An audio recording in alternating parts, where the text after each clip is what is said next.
So this thing's a camera? Yeah, helmet cam. Oh! A little nervous. Oh shit, this is sick.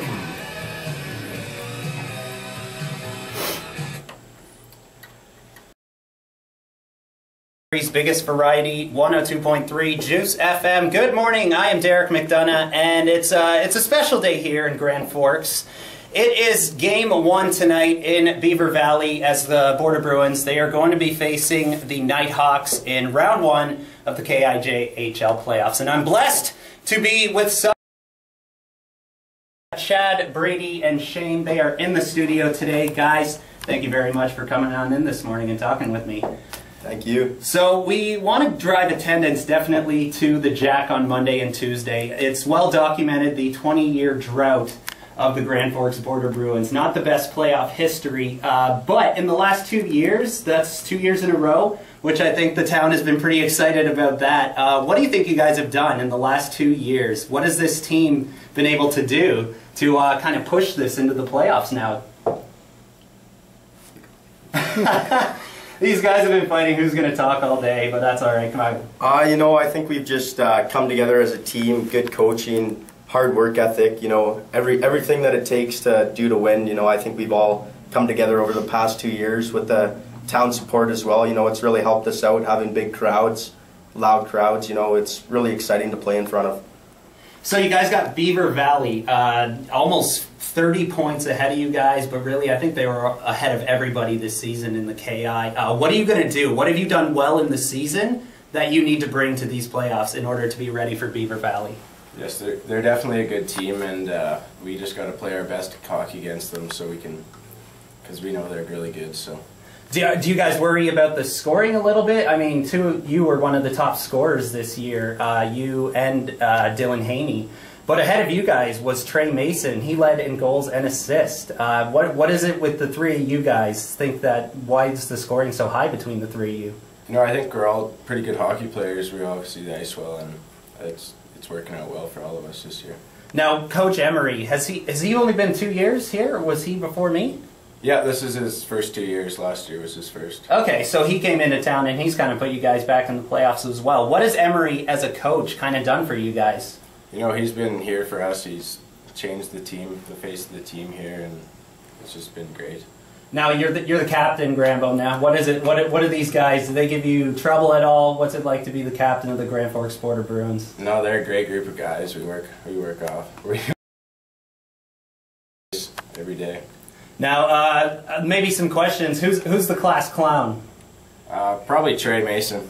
And who's always late? Probably Trey Mason again. So Trey Mason is late and also the clown as well. Now, how about last night's game? Did you see the score and what happened between Nelson and Castlegar?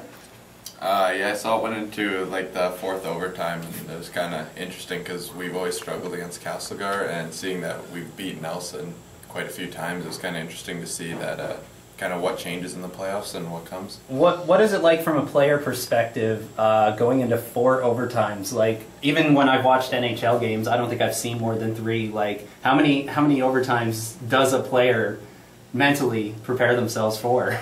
I think usually you're kind of preparing yourself for just the first 3 periods, and you're kind of hoping to finish them off then. But I think going into 4 overtimes, it really starts to play like on your mind, and your physical aspect of it is quite hard because you're pretty tired after playing like 80 minutes or 90 minutes of hockey. So it's a lot of work to go through, and I think whichever team is kind of more fit for it will come out on top.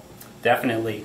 Well, guys, we definitely are going to be ready for here on Monday and Tuesday. We're definitely trying to drive attendance out to the Jack Goddard Memorial Arena.